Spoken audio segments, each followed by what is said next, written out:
Hey,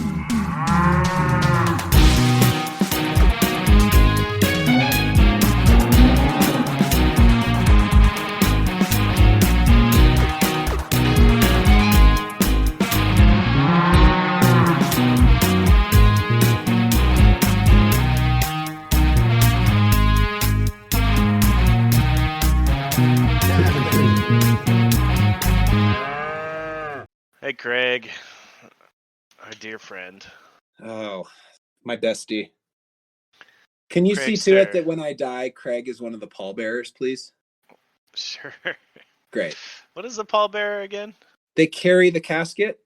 Oh, okay. What Mhm. a fun job. Yeah. I don't know that every funeral has one. I feel like everyone I've been to does not have pallbearers. Just gonna hire a really strong man. One guy?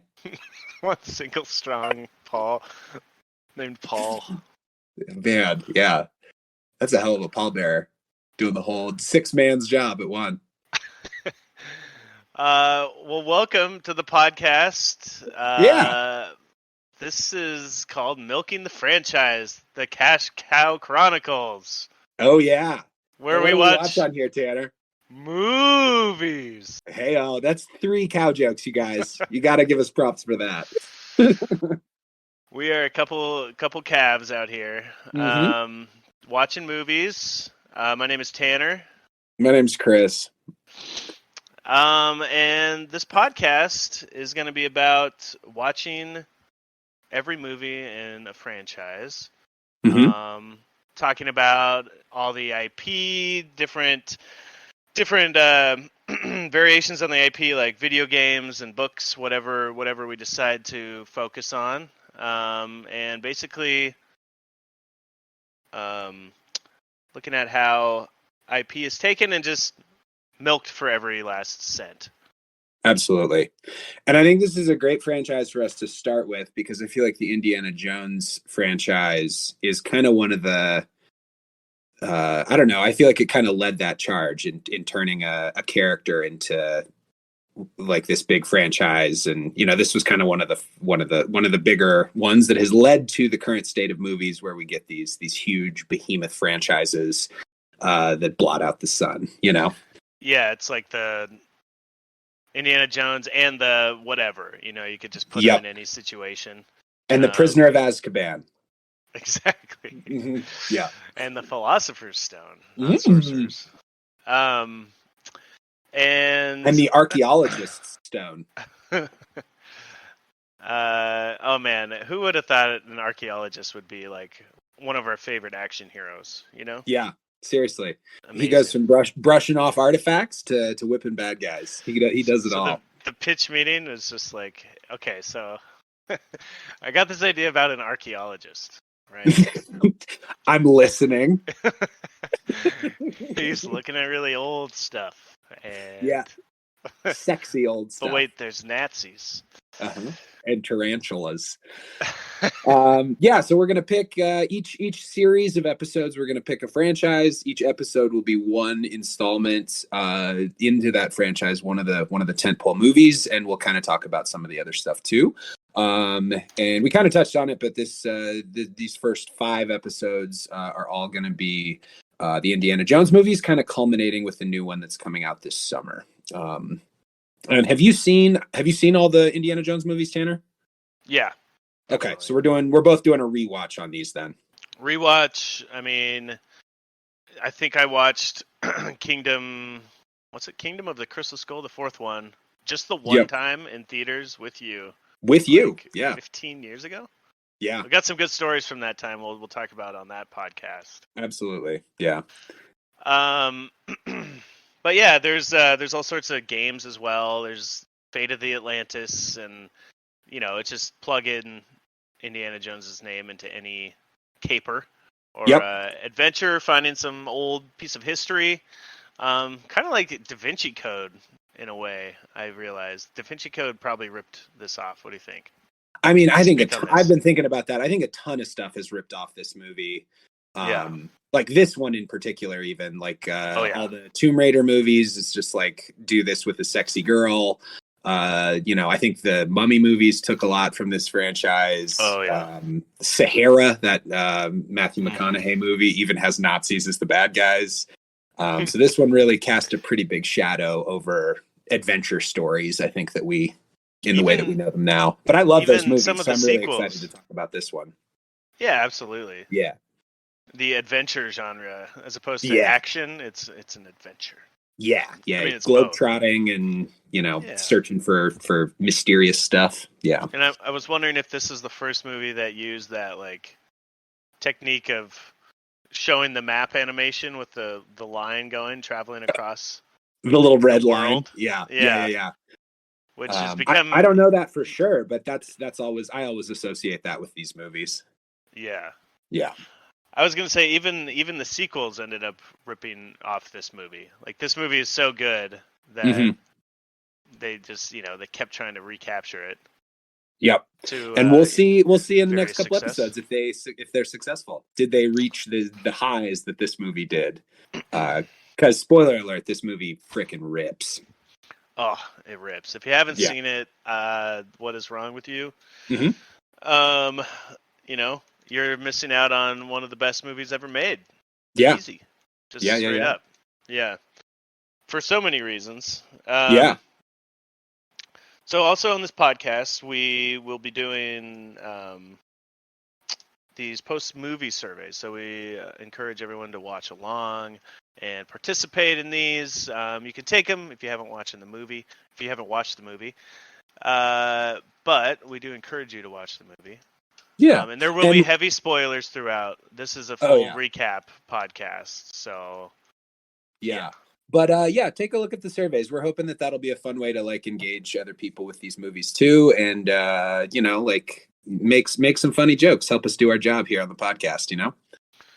Yeah. So you're gonna be basically writing the podcast for us. Mm-hmm. So we don't have to do any work. That's the goal. That's the dream, right? But yeah, we'll be up front. We'll be reading the previous week's surveys since there was this is the first episode. There's nothing right here, and we're just blabbering on here, ambling along. Yeah, but take the survey today, and if we like your responses, we'll read through our favorites at the top of the next episode. Yep, get clever. Try to be funny. Don't be edgy. Don't be a dick. But other than that, have fun. Yeah. Cool. Yeah. Anything else you want to add on to explain to our viewers here or our listeners? I think we got it. I don't know. We watch movies. We watch movies in a franchise, and we want your help. How about this, Chris? What is your history with franchises and watching franchises? I guess this kind of come back to us a little bit. I think from my point of view, when I first started, I'm a teacher, and when I first started teaching, I started watching the James Bond movies, and found a lot of joy of kind of like making connections between the movies to get ideas for like classroom, how to like behave in classrooms. No, just as like pure escapism. Like I just needed a hobby that was like low effort and I could do from the couch. And so I don't know. I've always loved the James Bond movies and did that, and then ended up doing it with some other movies. And then when the pandemic hit, what's your connection to all this, Tanner? We started a bad movie night, Bad Movie Monday, and it's still going strong. And I always liked the idea of your franchise obsession, and delving into watching in order all the movies that came out in a franchise. And I was like, I think you actually came up with the idea for this podcast, just to be like, why don't we kind of do the franchise thing, maybe do the bad movie thing, and we melded them both together. And the reason that the bad movie thing fits into this is because eventually most franchises turn out some stinkers. They devolve into madness. Yes. Yeah. So, I mean, Indiana Jones probably isn't the worst example, but a lot of these franchises we're going to cover are going to have, a sixth sequel that's just absolutely terrible, or a reboot that's terrible, and just like an absolute cash cow or a cash grab. Yeah. So situation. I think you should expect in listening to this, we're not going to go into Harry Potter. We're not going to do Star Wars. We're not going to do Marvel. We're much more interested in like the Home Alone series has 5 movies, you know, like we want those duds at the end because those ones are pretty fun to talk about too. Yeah, like the first one is so good, obviously. The second Yeah. one is good too. And then the other ones are just these obscure, like, direct to video things that use the same IP and the same logo, but just completely tarnish its legacy almost. Yeah. Yeah. Yeah. So, yeah. Spoiler alert on Crystal Skull a little bit there, you know? Right. I mean, Yeah. and possibly the new one from a few things I've heard. I'm not trying to get too far ahead, but, you know, it's like, it's just the inevitability of that, I guess. Yeah. Yeah, we live in a world with these big franchises, and it's kind of fun to talk about how they shift and change as with each new installment. Yeah, just like I know, for example, like the reason Morbius was made, you know, we talked about that when we watched that on Bad Movie Night, is because Sony has the rights to Spider-Man and some of its villains, but they're using Spider-Man, they gave it to Marvel or whatever. But to keep that property, they have to make a movie every 5 years to be able to keep it, or something like that. Every certain amount of years, they have to continue to make something with that IP to keep the rights to it. Sure. And there's lots of examples of this. I just heard this one, and so like basically they'll just churn out anything just to like keep it because it's in their best interest to like just keep it. It's valuable. And like, you know, and the keep movie those Dick characters in Tracy? the public consciousness. I think that's part of the goal there too. What were you saying, Dick Tracy? Yeah, I don't know if you've ever seen that, but Warren Beatty owns the rights to it, and he made the movie in like the early '90s. And he just like released something not that long ago where it was like this hour-long internet released Dick Tracy thing, and it's so bizarre. And he's like 85 years old, and he did it basically just to keep the property alive. But he's not doing anything with it. He's just like, it's that valuable to him that he just churns out any old crap. Anyways. Yeah, no, absolutely. And that's what we're doing with this podcast. We need to keep the milking the franchise property active, you know, for so it maintains its tremendous value, and we can, you know, continue franchising this property, right? Absolutely. Absolutely. We're gonna milk our podcast for all it's worth. Absolutely. Hopefully it becomes a cash cow. Absolutely. And we will make a podcast about our podcast later on. Like we'll re-listen to each episode and comment on it. Is that the goal? Is that the end goal here? What if if anyone's out there actually that wants to start that immediately? Yeah. A fan podcast. Like a Talking Dead sort of thing. Yeah. Criticizing, yeah. Yeah. But yeah, let's talk about Raiders of the Lost Ark. I thought you'd never ask. Yeah. 1981. You know, directed by Steven Spielberg. It's his maybe 6th movie officially. You know, he did Jaws, Close Encounters, had a couple other small ones like Duel. 1941, which I've never seen, was like right before this. Have you ever seen 1941? I have not seen 1941. Okay. It's a little I think blind it's like spot a war movie. I can't remember who's in it. Okay. But I think it's like a dark comedy kind of movie. Anyway, John Belushi's in it. That's what it is. Oh. The Belushi. Okay. Yeah. But yeah, you know, huge collection of talent here. Not only does Spielberg direct, but George Lucas did a lot of the writing, and the score is done by John Williams, and Harrison Ford stars. So like a lot of the biggest names in Hollywood at the time are connected to this thing. Yeah, John Williams, and it shows, man. This thing slaps. So many legendary things there. I mean, George Lucas, of course, who really only did Star Wars, but I mean that's huge. And the writer Lawrence Kasdan wrote Empire Strikes Back, Return of the Jedi. And like you said, John Williams. Hmm. I mean, is there anyone better than John Williams? Dun dun dun da da da da. I would say, Exactly. I mean, I don't know. Maybe. He did I don't Star follow. Wars, Yeah. Star Wars, Home Alone, Jaws, Superman, E.T., Jurassic Park, Harry Potter. Like every major franchise, a lot of that music I could hum, just by thinking about it. I won't. Absolutely. I'd like to, but I'm not gonna. Yeah, that's our sister podcast, Tanner Hums. Check that one out too. Another hot property. Yeah. Mm-hmm. Oh, but yeah, that's behind a paywall, actually. Yeah, right. Yeah, that's our Patreon or Patreon or however you say that word. If you want to hear me humming John Williams' entire scores, check it out. Yeah. That's why my voice is a little sore right now. Honestly. Oh, were you recording before this? Yeah. I've been up since like 6 a.m. just humming. Just humming. Yeah. These are the things you do for our fans, Tanner. 9 hours of Star Wars. It's like the entire score through every movie, basically.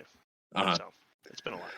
Well, anyway, let's come back to this podcast and let's jump into Raiders, if you don't mind. I'd rather talk about fake podcasts, actually. No, yes. Let's talk about Raiders of the Lost Ark. Cool. So it's set in 1936, and we start off in Peru. I'll take your word for it. Yep. South America somewhere, but yeah. Mm-hmm.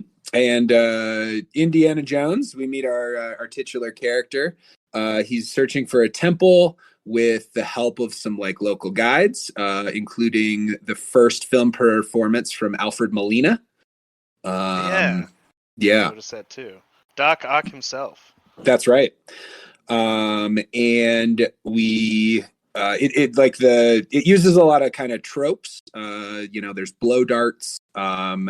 Immediately Indiana Jones whips the gun out of a guy's hand with his his trademark Indiana Jones whip. There's huge spider webs. We get to this. Go ahead. I was wondering when I watched this, like, where the whip came from. Oh.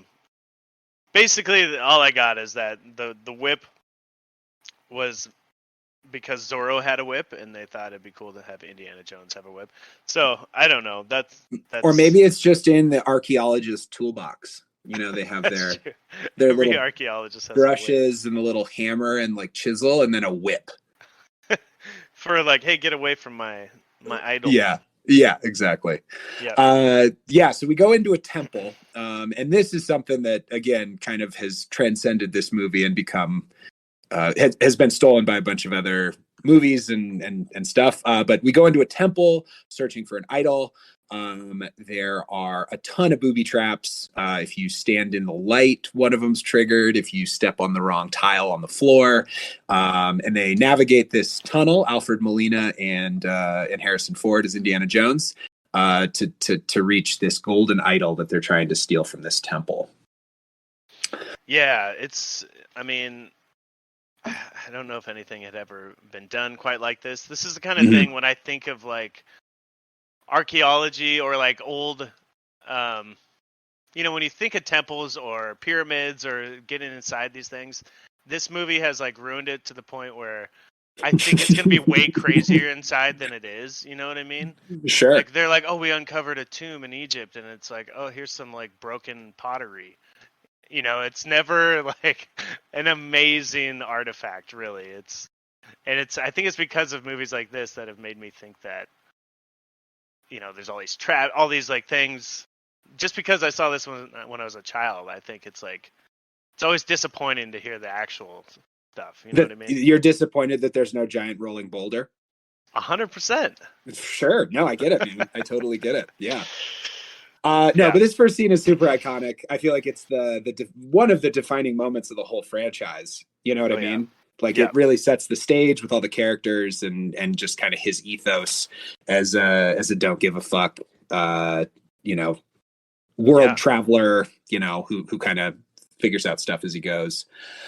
So he makes it through all the traps and gets through with, no problem. And then everything is going to hit all the shit's gonna hit the fan here. Yeah, He tries to he's like got. take the idol and swap it with a weighted bag, so it's the same weight, right? Hmm. But it doesn't work. It sinks and it sets off. Is this when the ball comes out immediately? Not quite yet. Okay. He runs, and then there's a bunch of blow darts popping out of the walls, and they have to get across this chasm. And Alfred Molina has him throw him the idol, and Alfred Molina tries to run away with the idol. And there's a closing door. Indy slides underneath, reaches back and grabs his hat. Right? Wasn't that part of this first part? Yeah. Oh, yeah. And then the boulder starts. So he gets the idol back because the Alfred Molina character has been killed by one of the booby traps. And then he runs away from that big boulder. I like that moment. He gets away with the idol, and Indy's chasing after him. Literally, like immediately, he goes through that door, and Molina's dead right there. Yeah, like, right away. It wasn't like a big chase. Yeah, he got killed instantly. Yeah. And that the boulder scene is like probably the most iconic scene ever filmed. I mean, that's a bold statement. I don't know if you've been to Disneyland and done the Indiana Jones ride, another part of this franchise, but that's the bulk of that ride. Is just you running away or like in your little cart running away from a giant boulder that's coming behind you. When I went to Disneyland, I remember a Indiana Jones boat ride or something. Is that really part of the same thing? Yeah, and they're like shooting arrows at you. It was more like a Temple of Doom one, maybe. Okay. That's what I seem to remember, but I was also like 8. Sure. Are we gonna fly to Southern California for this podcast and check out the ride? We should do the recording while on the ride. On the ride. I love that. Yeah, we'll film it for the paywall. But no, that scene it's so epic and so what's the word? Iconic. Absolutely. It's gonna be overused, that word, but that's okay. Yeah. And we're sure you've probably seen this movie, like everyone has seen this movie, sure. But and there's a good reason it's that good. And it really does define this genre of movies in so many ways. After he escapes, not everyone's seen it like that many times. Like I'm always surprised when I rewatch a movie, how much I actually remember. Sure. Scene by scene. But I will say on that boulder scene, it was shocking to me how quick it was. I always imagined it being like way longer, like minutes, like 2 or 3 minutes long, but it's like 20 seconds long, Oh yeah. Like it's a really quick little shot. And it's a punchy little start to the movie for sure. Yeah. I just like when I think of this movie, I think of that so clearly that it seems like it's a much bigger part of it. Yeah. I think they should have had at least 3 or 4 more scenes with him running from boulders. I'd watch that. Yeah. What if the bad guy in this movie was just a giant boulder that followed him around the world? It wasn't a French archaeologist. It was just a big boulder with a Nazi hat on. Yeah. What happens after that? Well, yeah, he pops out of he escapes the boulder, pops out, and is immediately confronted by a bunch of like a giant native tribe and his rival in this movie, kind of the big bad guy named Belloc, who's another archaeologist, and steals from him this idol that Indiana had just risked his life for. But while the natives are kind of distracted, Indiana Jones runs away, and we get another just like this movie has it all. He does a Tarzan swing into a river and escapes on a seaplane. And that's the first moment where the epic music dun, plays. Dun, dun, dun. Yeah. But he's running. The guy, his driver or his pilot is like fishing, and he's yelling, "Start the engine! Start the engine!" Just escapes just in time, of course. Yep. Epic music happening. Yep, and the pilot for some reason has a pet snake that's in the plane, and I feel like they just put that there so that that he's afraid of snakes. Like they want that established early too. Why would there be a snake on a plane? What idiot would make a movie about a snake on a plane? Is my real question. Exactly. Mm-hmm. Yeah. I just realized that movie was based on that scene. Oh, They have to keep that part of the IP alive too. Yeah, that was made by Spielberg, I believe. Uh-huh. Sticks on the plane. Yeah. And yeah, so then it goes back, and he's a teacher at a university, correct? A professor of some type, Dr. Jones. There's a girl in his class. Everyone's in love with him. He's so dreamy and cool and smart, and she's got "I love you." Did you see that girl? Hard to miss. Yeah. Written on her eyes or eyelids, so when she blinks. Have you ever tried to pick up a woman like that? Yeah. How'd it work? Really well. What did you write on your eyelids? I said, it says "Milady." So is the M on one eye and then lady, like apostrophe lady on the other one? M-E-H. Meh lady. Meh lady. Okay. I like that. It's a solid move. And it's tattooed permanently on my eyes. That's also behind the Patreon paywall, so go check that out. Yeah, so we meet him as a professor, archaeologist at a university, and he's visited by some representatives from the American government, like these CIA guys, who tell him about a dig that Belloq is doing in Cairo in search of the Ark of the Covenant. And that's title of the movie, Raiders of the Lost Ark. So it's this lost ark that Indiana Jones is going to be kind of chasing after for the rest of this movie. And I think they explain it. It's the 10 Commandments, the original rock tablet that Moses brought down from the mountain, and it's been broken, but the pieces were collected and put into a box. So there's this mysterious wrath of God stuff that's kind of locked away in this in this dig site in Cairo that Belloq is after. Yeah. It's this I like how they're like, that Hitler guy is obsessed with the occult. Yeah, so it's, Indiana doesn't really believe in all that mumbo jumbo or whatever he calls it. But apparently there's some, I don't know what you want to call it. I guess wrath of God. That's a good way to put it. In the Ark, I got nothing really to say on that. I'm just kind of jabbering. Yeah, no, it's what makes these movies great is it's grounded in some ways, but then there's also these supernatural elements, and the supernatural elements in this movie is this Ark of the Covenant, this mysterious box. And we go from the university to Indy's home as he's packing for his trip to Cairo. Before they go to Cairo, they have to collect this artifact called the Scepter of Ra to find out where in this dig site they're going to be able to find the Ark. And he packs his bag. Did you notice what he packed? I thought it was kind of funny. I remember he threw his gun in there. Yep, a gun, a whip, and a coat. And that's all he needs. That's all you need when you're Indiana Jones. Yeah. But these scenes, I think, are what separate this movie for me from some of the others. I think they really nailed the exposition and the character development, and the music behind this stuff. The John Williams score is just so great that these kind of interstitial dialogue scenes are just, it does such a good job of world building, and they're just as enthralling in some ways as the chase scenes and all the cool stuff that this movie's able to do. Yeah, so they're trying to find Abner Ravenwood, right? Mm-hmm. He's got information on where the Staff of Ra is. Yep. And so the Staff of Ra, like you said, is the thing that's going to reveal where the Ark is buried.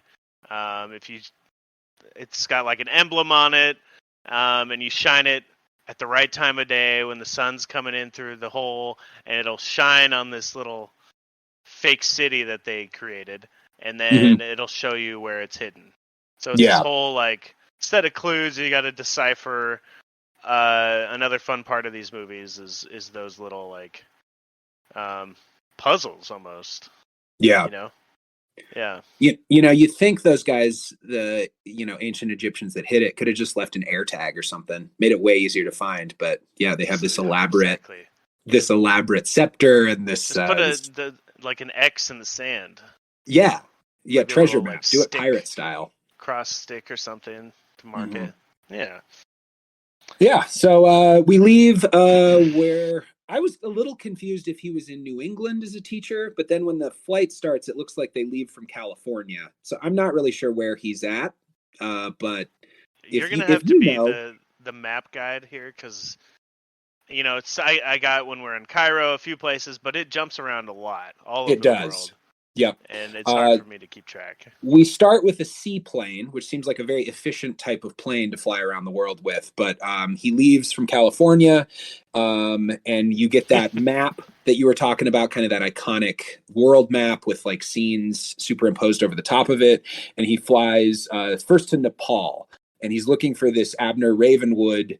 But instead meets her daughter, his daughter Marion, and she's kind of the love interest in this movie, and she pops back up later in the series, played by Karen Allen, and she's great Yeah. in this movie. Also a huge She was talent. Yeah, huge early crush for me. yeah. Marion Ravenwood. Yeah. She's What a just cutie, such a man. cutie, Yeah. and Oh, absolutely. she's got this spark. Um, Yeah, yeah, she's punchy. Yeah, she's very punchy. yeah, And yeah, yeah, it seems like they set up that they had a history together too. yeah. Indy and Marion, and she is not happy with him. Hmm. I like how that scene starts. She's like up in the mountains of, where is it? Nepal? Nepal. Yep. Just like the snowy mountain bar or something. Having a drinking contest. Hmm. Is she Drinking this the? guy under the table. Yeah. Yeah. Well, this guy, you say, that's funny you say that, because that's definitely like one of the ugliest women I've ever seen. Oh, you think it's a woman? Oh, Okay. yeah. Well, it's an ugly So woman or an ugly man. It's okay, maybe yeah. you're right. Maybe I don't know anymore, but I was like, wow, they really were See, showing that the person was a contrast. huge crush for me when I was a child. uh, yeah. Yeah. And I couldn't tell if she's like, when she does these little drinking scenes, is she? I seem to remember her like faking that she was being drunk, or is she just really good at drinking? But that's a good question. I don't know. Because I thought that, for some reason, I thought she was like throwing the shots away or something. It doesn't show that in the movie. She's pounding alcohol in this movie. But maybe I got that because in Charlie's Angels too, they literally ripped off this scene, didn't they? Big And time. she's like drinking Yeah. somebody under the table and throwing the shots away, right? Yeah. Yeah, I think maybe that's right. why I got Yeah. all screwed up. But We learn pretty quickly that Abner Ravenwood is dead. So the guy Yep. that Indy's searching for is no longer with us. But Marion has the Scepter of Ra headpiece that Indiana's looking for, and so he she gives says her, she'll bring it.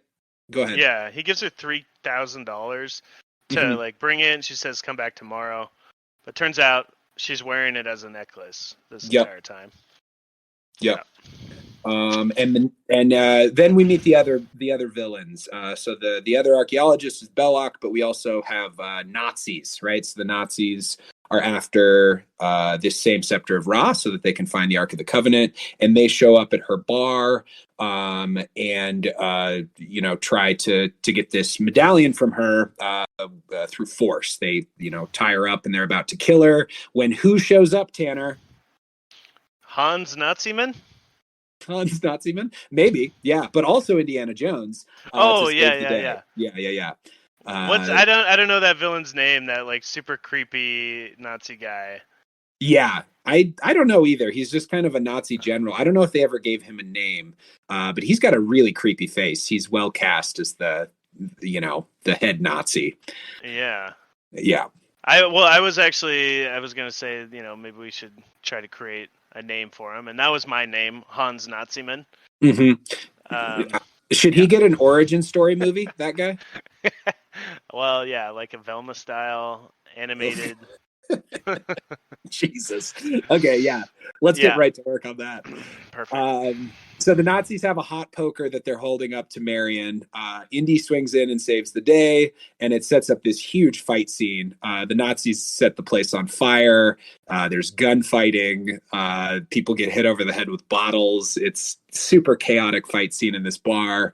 And at one point, this super evil Hans Naziman, as Tanner has dubbed him, spots the hot medallion, or the medallion that Marion had taken off, and reaches to grab it, but it's in a pile of coals, and he burns his hand and runs away. And Marion and Indiana Jones are able to defeat the rest of the Nazi their little coterie, their little crew that they've got there, and they escape with the real medallion, because she's smart enough to pick it up with a towel.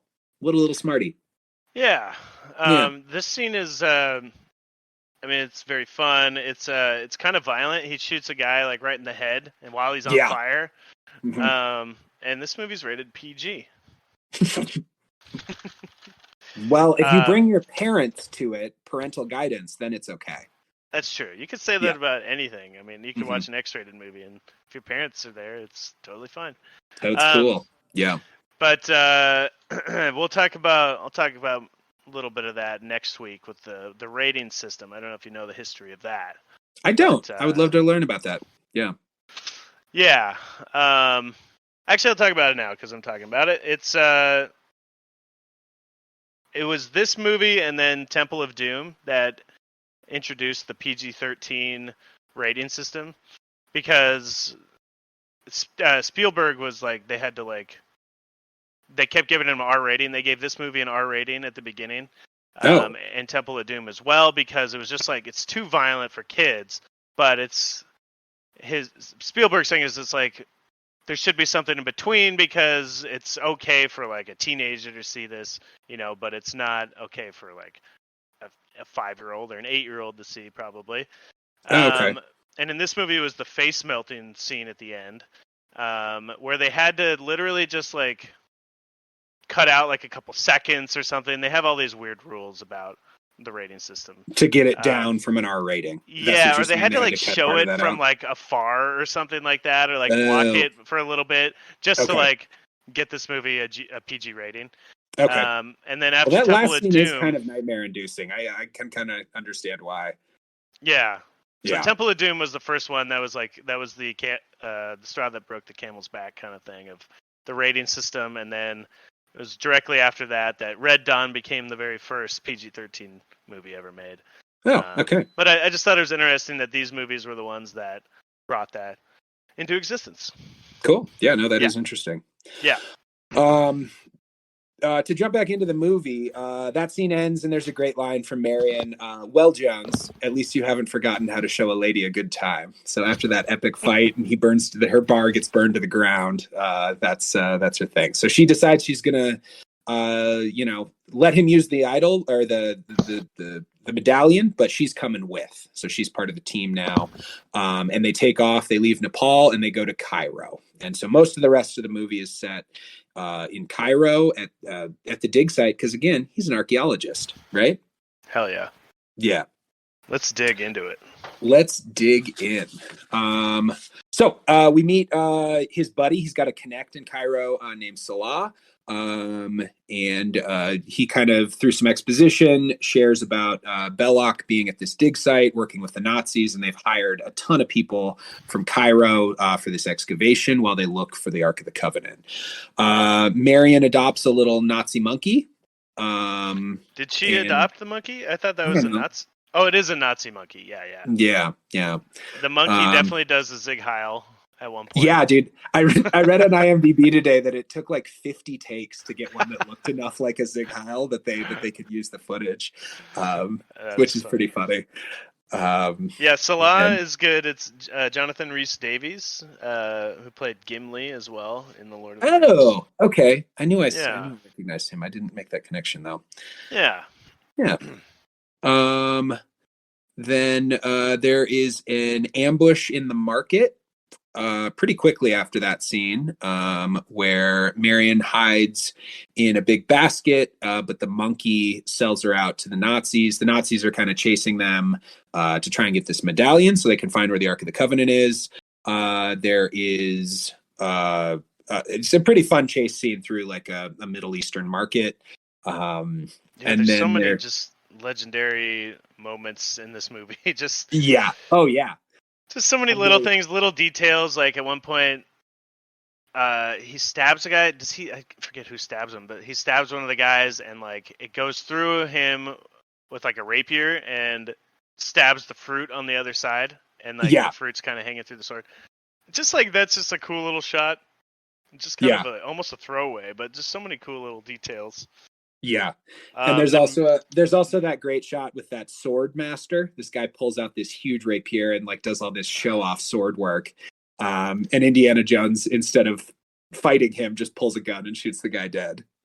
It's so good, and I got another little story about that one. Do you know that please. One? I think I have heard this one, but yeah. Yeah, the story is that he had diarrhea on set that day, and they had to film that scene. And instead of having a full like whip battle or sword battle or whatever was planned, I think in the script, he just like pulled out a gun and shot him just to like get it over with because he couldn't be far away from a bathroom. Yeah, and it became like one of the coolest scenes of the movie. Yeah, I love it. Yeah, and so then at one point at the end of that little scuffle, Marion is hiding. She hides in like a large basket, but the monkey sells her out, and they find her and put her in a truck, right? Yep. And she's screaming when they're carrying her. She says a good line that I wrote down. You can't do this to me. I'm an American. It's pretty funny. Yeah, absolutely. Indiana Jones also meets Belloc in this scene. There's a couple other things that go on, but one of the lines that I really liked, he's talking about how he's about to kill Indiana Jones. Where shall I find a new adversary so close to my own level? And Harrison Ford drops the line, "Try the local sewer." Yeah, and I thought that was great. Yeah. The truck blows up though. The truck that Marion, that we're led to believe as the audience, is containing Marion, and so Indiana Jones thinks that she is dead. And so there's he's a little distraught about that, but even more determined to bring down Belloc and beat him to the grand prize of the Ark. Yeah, it shows him after that getting drunk with the monkey. Mm-hmm. Who now the monkey's like switching sides here, right? At some point. Well, the monkey's about to die. Yeah, I don't know if it switches sides, but the monkey's working for this eye patch bad guy, and the eye patch guy poisons some food, and the monkey eats one of the figs and drops dead. Which Salah is able to spot that and keeps Indy from eating one. Another kind of iconic scene from this movie. Yeah, during that scene with Salah, the monkey dies. Who tried to poison him? Was it Belloc or the Nazis? Maybe. I mean, I think it's like supposed to be an Egyptian guy, but he's got an eye patch and he's working for the Nazis or working for Belloc or something. Yeah, they call him Monkey Man on the credits. Is that what he's credited as? Yeah. Okay. Yeah. So they find out during this monkey scene, right before they find the monkey, that they take him to this old man who translates the medallion, and they find out like how long the staff is supposed to be, right? Yep. And they find out that their medallion didn't have all the writing or something, that the Nazis' medallion, and so that their staff is the wrong length. Oh, it's better than that, because they don't. There's information on the height of the staff on both sides of the medallion, and the Nazis are using. Basically, the guy who grabbed the hot medallion earlier burnt an imprint of one side of the medallion into his hand. Yeah, and so he's got the information for one side, but not the adjustment on the back side of the medallion. So when they went to the temple room, or when they went to the temple room with their version of the medallion or whatever, they were given the wrong place to dig. And so Belloc and the Nazis. I missed that. I was like, what's the point of his hand getting burned like that? They never really revisit it. Yeah. But that makes sense. Okay, so Yeah. they thought they had the info burned into his hand. Exactly. Yeah. And then Super so the monkey dies from eating the bad dates, and Indy's holding a date. Right before they see the monkey, he throws it up and is about to eat it. And Salah stops him, shows him that the monkey's dead. And then he says, "Bad dates." Yeah. Which I liked. Yeah. So now they're off to the dig site. Yep. They're dressed up. He's got the full whatever Middle Eastern garb. Yeah. Yeah. And yeah, he gets into the correct one, or I guess it's the same one. So there's like this little room, hole in the ground, and there's like a little layout of the ancient city, like a mini map or whatever of the city on the ground, and he's got to use the staff to find the correct digging site of the ark. Yeah. And it is revealed to him. It is revealed to him. The light pops through and illuminates the spot on this little, like scale version of the city. And so he knows where the real Ark of the Covenant is buried. At this point, Indy climbs back out of the hole and he runs into Marion. So she's actually not dead. She's tied up. And instead of untying her, he realizes like if they escape right now, that Belloc is going to know that Indiana is poking around at their dig site. And so Indiana Jones leaves Marion tied up in this tent to kind of fend for herself. Yep. And Indy hires a team. Classic Indy. And so Indy hires a team with Salah, and they start digging at the real site of the Ark of the Covenant. Yeah. They open it up, and he says, "Why is the ground moving?" Yeah. They throw the torches down, and there is snakes everywhere. Snakes galore. I don't know what they're eating down there, but I was going to ask you that. Like, those things, in theory, have been alive for thousands of years, right? They're just coming out of the walls. Like, it's just full to the brim of snakes. Yeah. Maybe asps. They eat their dead. I don't know what they're eating down there, but there's thousands of snakes. Hey, that could be. That's not a bad point. Yeah. I guess there's like little like sand shrews or something, sand rats in there. Mm-hmm. I don't know. Something. Sand rats. That's your solution here. I'll take it. It's better than what I've got. A sand mouse. Yeah. Yeah. And he says snakes. Why'd it have to be snakes? Mm-hmm. He hates snakes. That's a fun, quirky feature of this character. Absolutely. And Salah has a great line here too, where he looks down and he goes, "Asps, they're very dangerous. You go first." So anyway, Indy is kind of drops down into the snake pit, and Salah comes down to join him. And they're able to kind of find the Ark of the Covenant down in this pit. It is where where they found in the map room. Meanwhile, Belloc has a big thing, much like you as a child, Tanner, for Marion, and he brings her a sexy dress. Yeah, he just wants her to be in this sexy dress. Mm-hmm. I want to see you in this or something. Yeah. Just very creepy. He's like kind of nice to her, but like it's just weird. I don't really know what his game was. He's trying to kidnap her. He's trying to get some kisses, baby. Just trying to get some kisses. Yeah, Absolutely. Marion tries her main trick seems to be just drinking people under the table. So she tries to get Belloc drunk so she can escape. And when she makes her move, the Nazis show up. And so the Hans Naziman character that Tanner described earlier comes up. And I love this scene. He pulls out what looks like nunchucks. And you're like, oh no, he's going to like beat her with these nunchucks. But no, he just folds them together to make a coat hanger for his jacket. And one of the guys holds it for him. Yeah, exactly. Yeah, that's a good moment. At this point, Indy's still in the snake room, kind of getting the ark pulled together, and Belloc spots them, and he's like, "Oh, those aren't our guys. What's going on over there on the dig site?" And so they run up, and they're, Indy and his team are severely outnumbered.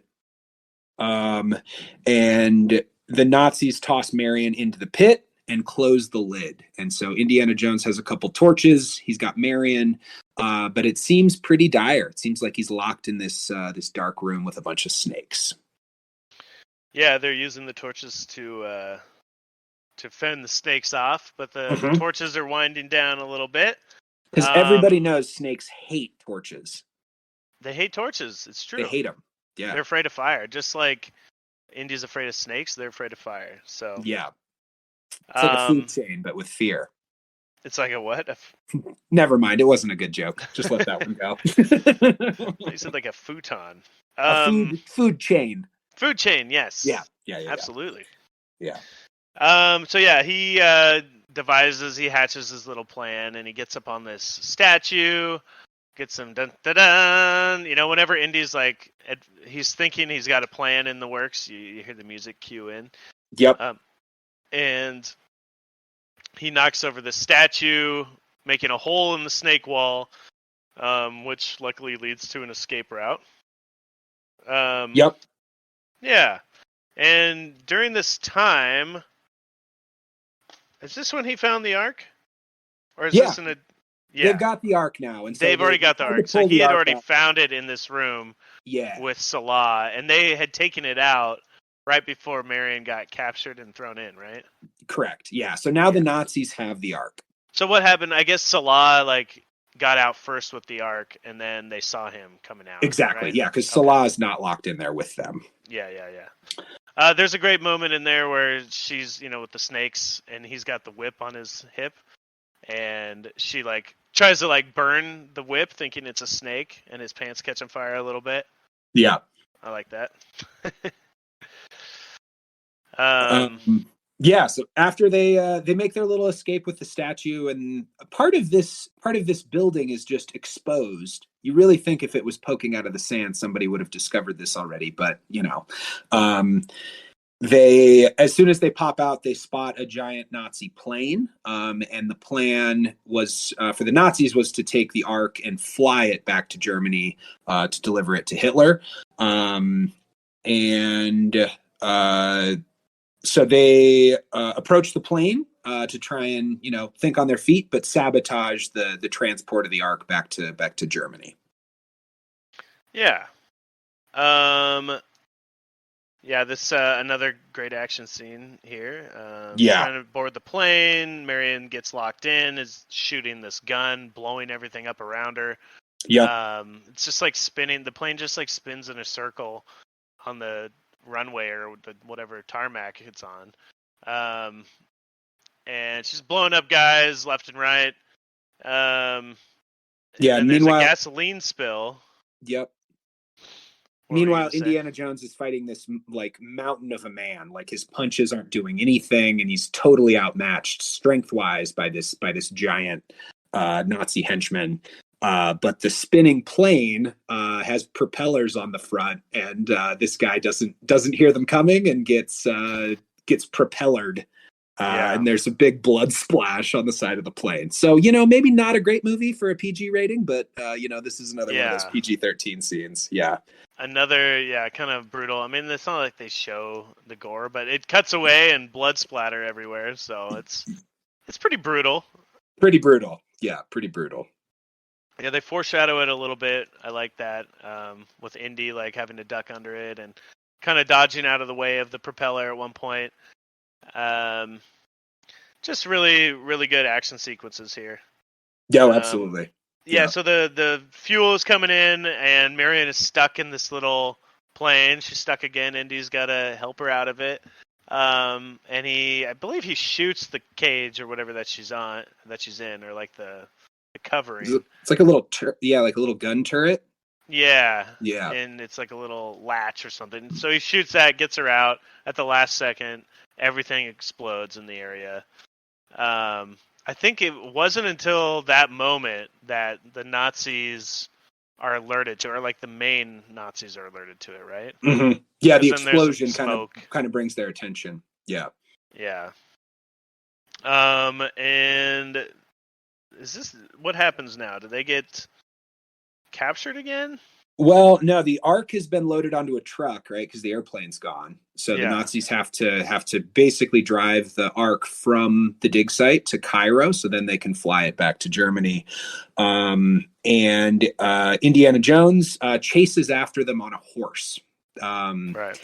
And what is? Do you remember what Marion is up to at this point? Because she's not on the I horse was with him. wondering, she's not on the horse and she's not captured yet. I don't know. Yeah, I don't have anything. I believe she's just hiding somewhere. I don't know. But yeah, he chases the the car down on a horse. He jumps in the car, knocks the drivers out, starts driving the vehicle. Another great chase sequence here where people are like trying to jump on the side of the car, and he's like rubbing up against trees and knocking them off.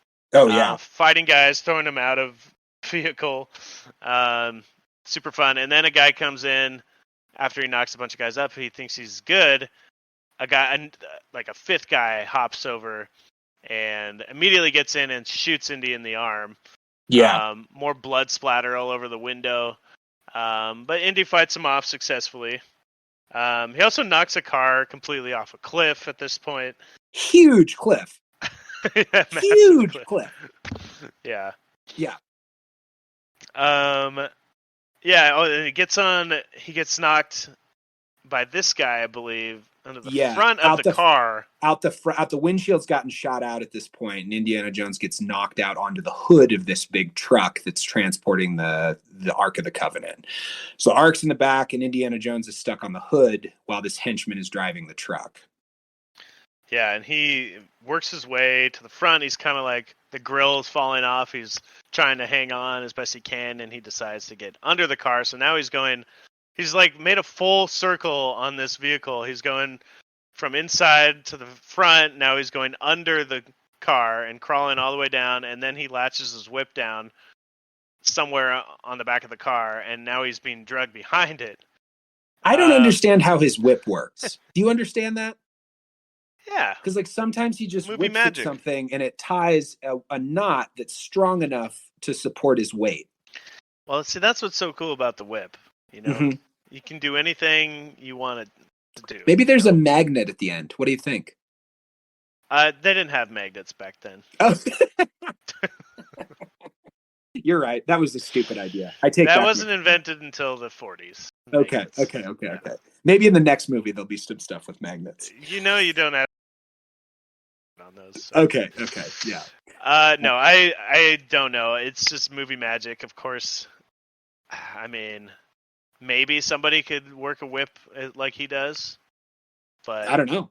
I bet Indy really knows how to work that whip. Experts listening to the show today, write us. Let us know what we're missing here. Yeah. And then I kind of missed what happened at the very end of this. I know they get away with the Ark. Yeah. So they're able. Indy basically. Does he just like fall off the back, or? Oh, he comes out the back with the whip, and he's able to climb back onto the back of the truck, and then he ambushes the guy that had originally kicked him out, and so he retakes like control of the truck, and then is able to kind of out muscle the car with the Nazis in it. And so, go ahead. Yeah. No. What happens?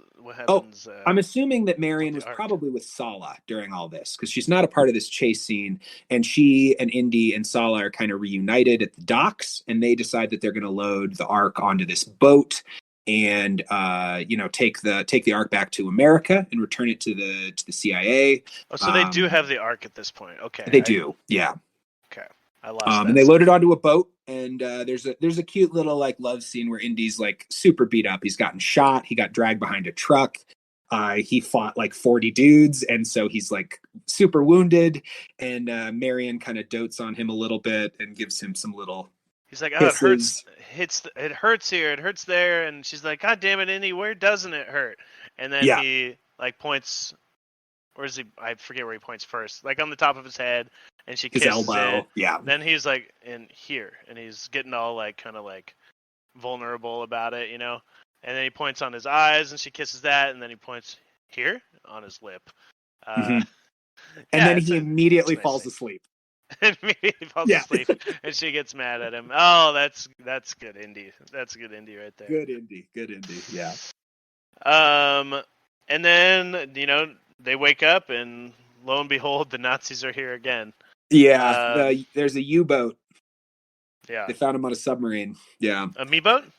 A U-boat. Yeah, exactly. Mm-hmm. Okay. And the Nazi sub has found the boat, and the Nazis kind of take over the boat, and they're looking for Indy and Marion. They find Marion, and they steal her, and they also find the Ark, and they steal the Ark. But Indy hides from them and is able to swim from the boat to the U-boat, and he kind of stows away on the U-boat. So now he's with the Ark, he's with Marion, and he's with the Nazis. Yeah, I like when they board the boat and they're like, "Where's Indy?" And then they cover for him and say that he's dead, and they want the girl. They're trying to help him out, but no deal. They want the girl as well. Because what's his name? Belloc. He just has a Woody for her, He just loves her. Yeah. Yeah. And I thought it was funny that Indy, Indy's hiding in like I don't even know. Not a chimney, but some like little, maybe where smoke comes out or something. Where like, you know what I mean? He's like hiding in that hole. Yeah, it's like a big exhaust, like pipe thing. Yeah, exhaust like a vertical piping. one. Yeah, he's kind of cartoonishly just like poking his head out, and nobody can see him. And there's a guy right next to him who throws like a cigarette at him and everything, but nobody sees him. And then they're like, I don't know where he is. Where is he? And then there he is. And he's like swimming out of the boat already. Just such an action hero. I love it. Yeah, absolutely agree. And so Indy and all the main characters in the Ark are now on this U-boat, which takes them to just some island. So there's some weird island layer where the Nazis decide they're going to check and see what is in the Ark before they bring it back to Hitler, just to make sure that what's in there, they actually have the treasure that they think they have. And Indy is there, but they don't know it. And so he's able to knock out one of the Nazis and kind of steal their uniform. And he follows this procession of Nazis with the Ark. And he has like a rocket launcher, right? Yeah, he's so Belloc tells the Nazi guy like, you don't want to bring this back to the Führer without for sure discovering what's inside and making sure you have what you promised you have, right? So he's like, we're going to take it out here and do this little chant or whatever over it, and open it up and make sure we have the treasure inside, right? Yeah, and I feel like part of that is just like he's pretty egotistical, and he wants to he wants to see this thing first. Absolutely. Yeah. So then it's Indy is following them to the procession and confronts them on top of a ridge with a rocket launcher pointed at it and is threatening to blow it up. Of course, they're using Marion. If they don't release Marion. If they don't release Marion, he's going to blow up the Ark. And they're like, well, you're going to kill Marion because she's down here. What? But also what really gets him is that they tell him basically you don't want to blow up history, right? Like they get into his archaeologist side and like they're like, I know you want to see this as much as I do, kind of thing. And Indy just puts the rocket launcher down. Yeah, Belloc kind of calls his bluff because he knows he's not going to blow up something so significant and that he's looked for all these years too. So Indy drops the rocket launcher and he gets apprehended by the Nazis as well. So now both he and Marion are like hostages in this on this island. Yep, they tie him up outside of in some little valley or whatever you want to call it. Yeah. Outside, and they're all going to open this box and see what's inside. Yep. And Belloc leads this weird, like, how would you describe that? Like well, one of the Nazis describes it as he's like, I don't know if I feel comfortable doing this Jewish chant over or something like that. Yeah.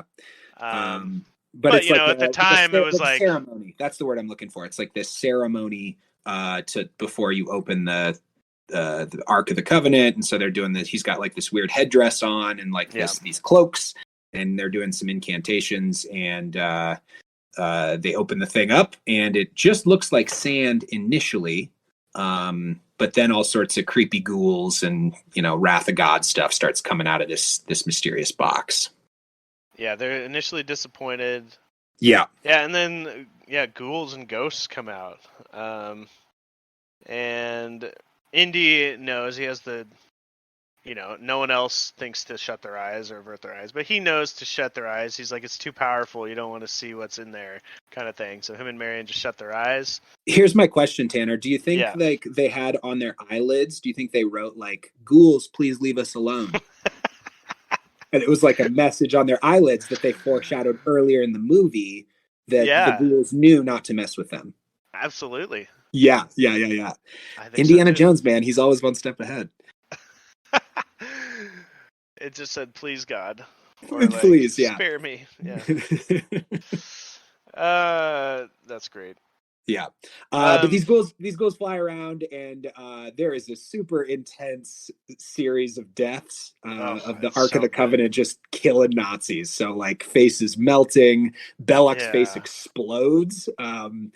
It's just so out of, I don't even know, just like 80s B movie horror or something like that.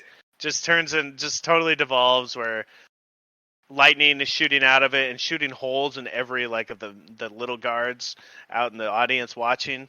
Everybody around them is getting completely demolished. And then like the main guy's faces are straight up melting off. Yeah. And that was the part that got it the R rating initially. And then everything just kind of like shoots up to the heavens, and the sky there's like a beam of light, and I think everything, all the people and all the Nazi stuff, everything around it is like sucked up into the air and then back down into the box, and the lid latches on top. Yep. Yeah. So it's closed up. There's like no lid. There's no like trace of anyone that was there, right? Just Marion and Indy. Yeah. All the Nazis are gone. Yeah. And they're completely spared, except for the lightning did burn their the rope that they were tied up with, so they're able to get out of it. That was nice of the Ark of the Covenant. That's the work of God.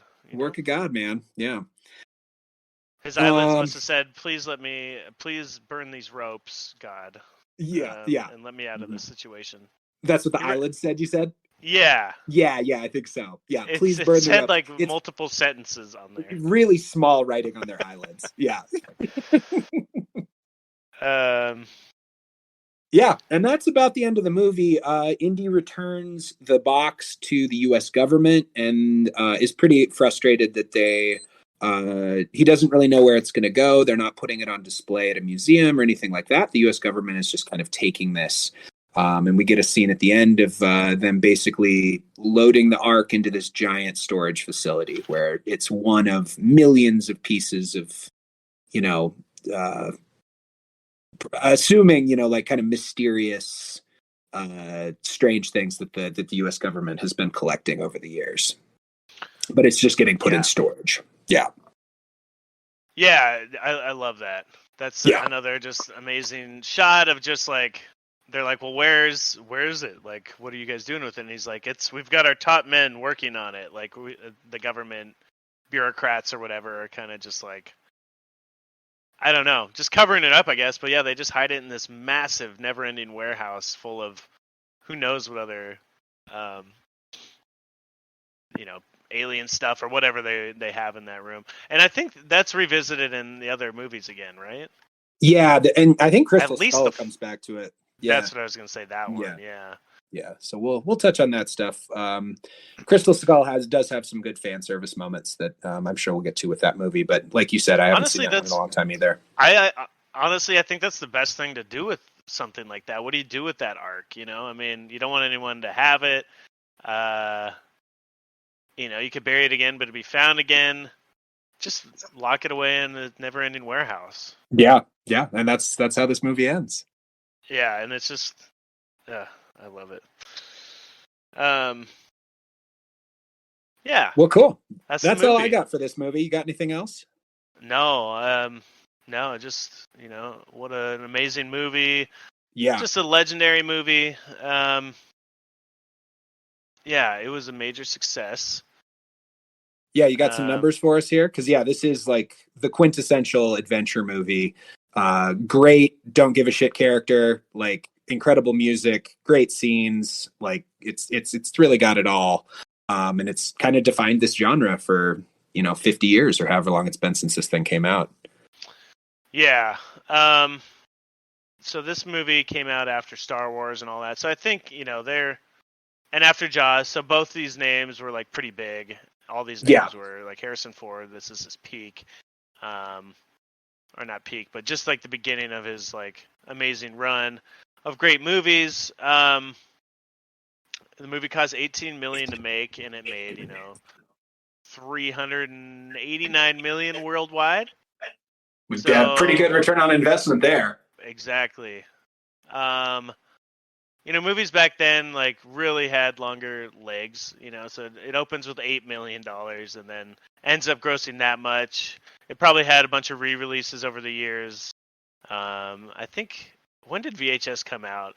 It's one of those things where people would actually have to go see the movies. Nowadays, everything's like, they come out and they make a shit ton of money right up front, but after a month or two, it's like released online and people can just watch it there. So it's a little bit different of a trajectory. But yeah, massive hit. Obvious. Massive hit. Great movie. Yeah. Great movie. It's an obvious like sequel franchise starter, Without a doubt. Yeah. There's so many more places in the world. There's so many more artifacts they can make up, like much more globe-trotting, much more like surrealist, mysterious stuff that they can find. There's a lot more places that this franchise can go at this point. Yeah. So normally at this part of the podcast, we're gonna talk about we talk about the box office, how it did, and whether it warrants another sequel, that kind of thing. Obviously, this movie has multiple sequels, and this one definitely warranted one. I still think, in general, the Indiana Jones, they could have made more with him as like a James Bondy kind of thing, where they continue to, with Harrison Ford, if they would have continued throughout the 90s or whatever to make them, or they could even just completely recast him instead of doing this like legacy thing where now it's his son or his daughter taking over the throne or like the lead. They could just recast him as like a new character like James Bond. What do you think about that? No, I agree. And it's honestly kind of surprising that there was such a big gap between the original trilogy and the Crystal Skull kind of like sequel, reboot, whatever you want to call it. Because there's so much you could do with this character. So I don't know. Kind of surprising. There's only been four or five of these things at this point, to be honest, with how successful and how much there is with this character. Yeah, and I know like Temple of Doom, people didn't like it as much, but Last Crusade was well received. Like people liked that movie, and I think looking back, people like all of the movies. I mean, I know I do. The Temple of Doom one's a little wacky or whatever, but besides that, it's great. Yeah, I think when we get to that one and we'll talk about it, I do kind of want to like, I feel like there's some elements of like colonialism of going to other cultures and stealing their artifacts. And also like the way that they portray like that tribe in Peru, like that might not work as well in 2023 as it did when this movie came out. So that might be, I feel like that might be like some storytelling stuff that they've had to find workarounds for. But I don't know. We'll talk about that more, I think, in the movies to come. Like they eat brains in the next one, and I think that's a little more problematic than anything that we saw in this movie. I mean, as far as like the stealing goes, I mean that probably is what would have happened. You know what I mean? Like in the 1930s or whatever. That's American colonialism. That is what was going on. Sure. Absolutely. It's like it's not great, going in and stealing these things, but that's probably what would have happened. Yeah, you're right. And I guess they are. Yeah, I guess. And you said it in 1936. You can you can use those storylines a little better. But I guess it's like whether they're saying it's a good thing or a bad thing. I guess they're not really. But I don't know. I don't remember the eating brains thing. Well, we'll talk about it next week, baby. Yeah. Yeah. Let's see. Do you want to talk about anything? What's your favorite part of this movie? Like, if you had to pick a franchise MVP, or movie MVP, what would you say? Oh, good question. I mean, like, what is the most iconic part of this movie? It's hard to imagine these movies without Harrison Ford, so I think that's an easy place to start. I think the music in this movie is really great. I think John Williams really earned his money here. But I mean, that intro scene, like just the first 5 minutes of this movie, I think really set the tone for the whole franchise and really kind of establish, what we have to look forward to throughout this movie and the next couple. So maybe the Big Rock. Maybe we talked about it before. Like it's such a great villain. Maybe the Big Rock is my MVP. It's the Rock of the franchise. Is that what you're saying? Yeah, exactly right. Yeah. Perfect. How about you? What do you think? I think you touched on it. I think the music is potentially the best part of this entire thing. I don't know. It just brings so much together. Yeah. If I had to pick one thing that really sticks out. I mean, it all sticks out, but it's like it makes the movie in some ways. Yeah. I think it's under as popular as it is. I think the scores are underrated in a lot of ways in movies. But just think about all these big franchises. They all have like a popular song or score that. And I mean, you hear those first like dun dun dun dun, like that's 4 notes, and you can attach that to this movie. Like it puts you in this place. And that's a really impressive feat that you can make such a standout song that it makes me want to stand up and root and put my hands up all around around the world. Absolutely. But it really does. It makes me feel like yes, like I'm in this adventure that dun, dun, dun, dun, that's all I need to hear, and I'm like rooting for whatever's happening on screen. Yeah. It's such a great it's the perfect soundtrack for a Tarzan swing, Yeah. And that's kind of the energy that these movies like to bring. Yeah. Do you think, let's see, the other question we normally ask is like, why is this a franchise? Why was it so popular? I think we touch on that already. I guess just everything we're mentioning is why it was so popular.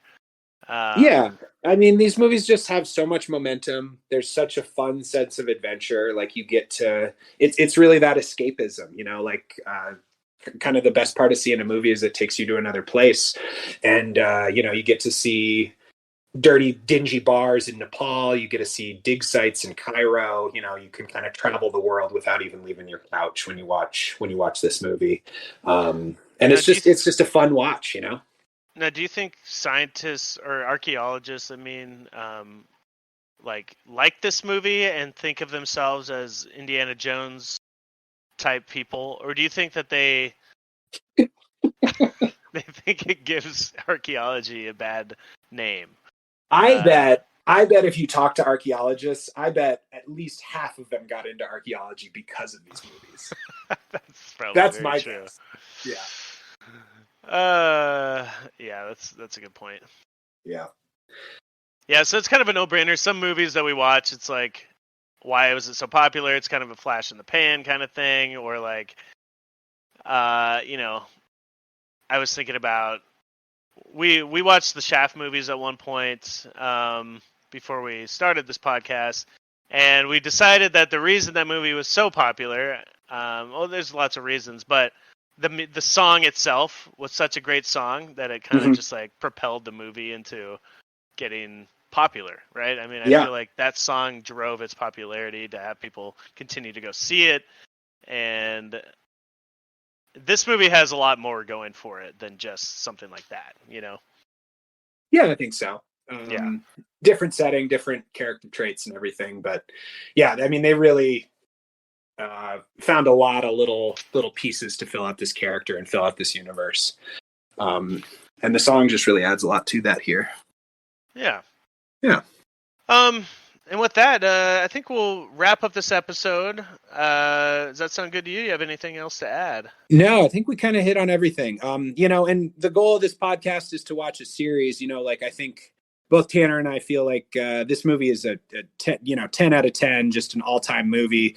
But we're really excited to talk about the ones where there's a little more problematic or a little less well thought through.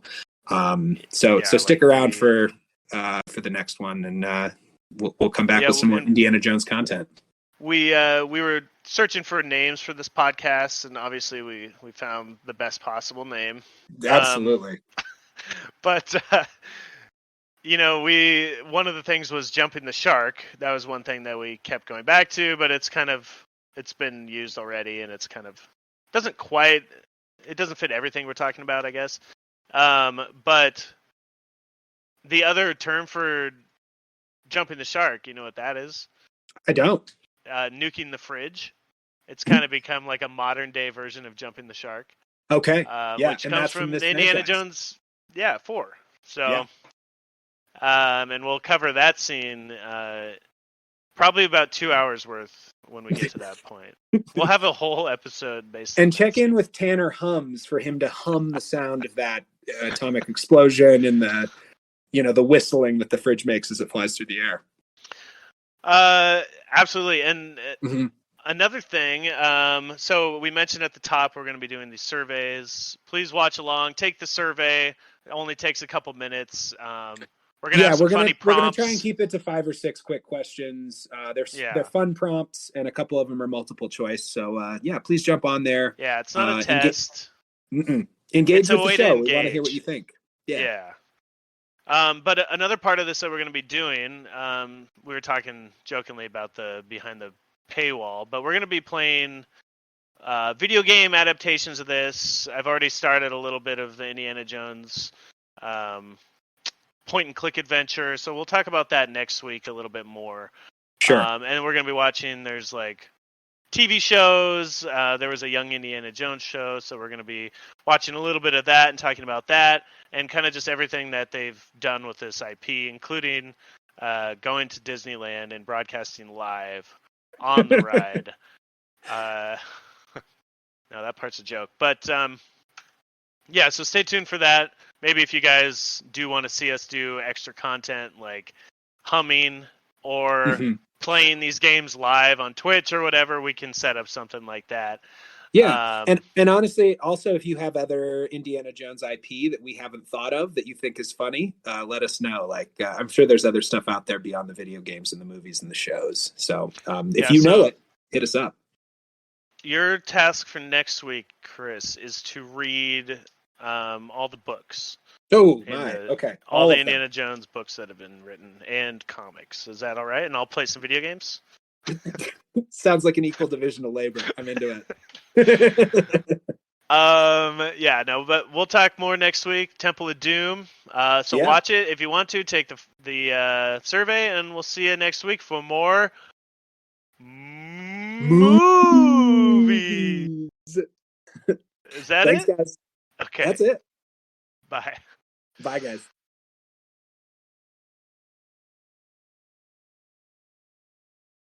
Whoops.